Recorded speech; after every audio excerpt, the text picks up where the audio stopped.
the whole thing started for you, I guess, when you found out your wife was cheating on you. Yeah.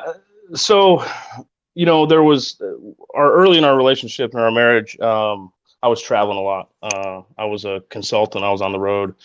Um, and the work took me away from the house, and she kind of settled into this routine with me not around, initially for the first few years of marriage. Now we were married for almost 10 years. And one of the things that we always talked about together was, come off the road. Bob's going to come off the road, and Bob's going to be there with the family. And that was her goal.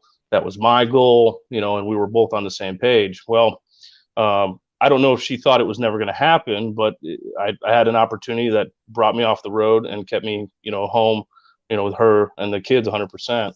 Mm. And it was during that time where, I saw, behavioral things, the telltale signs, if you will, what I call distracted relationship, social media on Facebook all the time, always on the cell phone, and then a couple red flags that started coming up was, she felt like she had this need for ladies' night.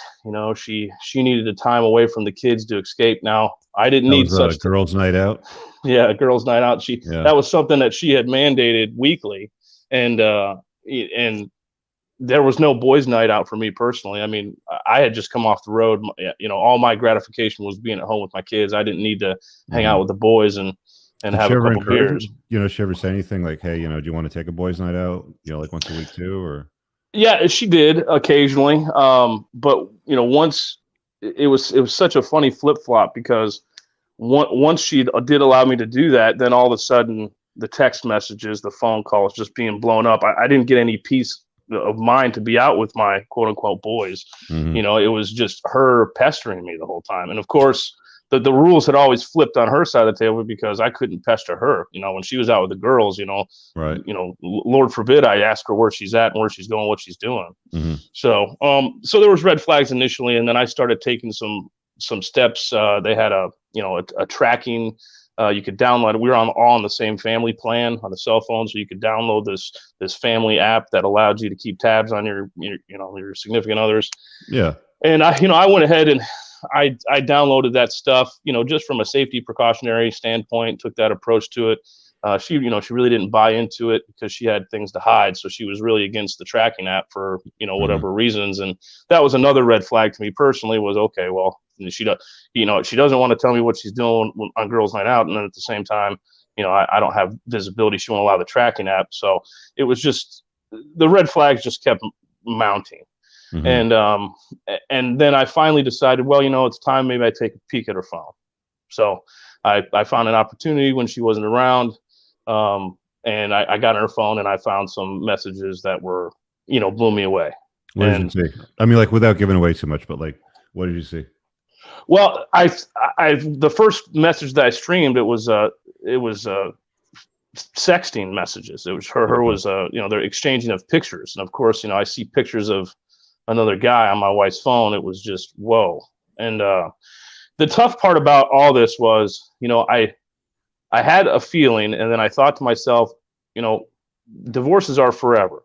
Once it gets passed through the machine, as you call it, Mhm. at that point in time, there's no turning back. And I had friends of mine who had some miserable divorces, and I knew that it's probably a good thing sooner rather than later, just because of the ramifications and repercussions long term. Just talk to a lawyer. So Mhm. I started just making some phone calls, just kind of seeing how the divorce process work, how these things go. Did you say And anything to her about what you discovered on her phone, or you just like hush hush kept it quiet? I kept it quiet. I Okay. figured, I figured at that point in time, let's see how this evolves, and let's just play stupid for right now until I could talk to some legal experts and get some advice. So, What was and that and like it, for you at the time, though? Like when you picked up your phone and you saw the exchange of messages and the emojis and the eggplants and the pictures and all that. Like, how did that sit with you? it was rough. I found an excuse to get out of the house, immediately. Yeah. Hey, I got to go run this errand. She was kind of.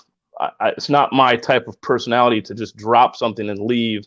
I'm a planner, so I always give ample heads up. So she was a little bit, okay, are you all right? And I'm like, yeah, I'm fine. And I just had to get away from it, emotionally clear my head. And I called I called a good friend of mine at that time, and it's, hey, this is what's going on. And he had gone through a rough divorce, and his immediate recommendation was, dude, go see a lawyer, go talk to a lawyer right away.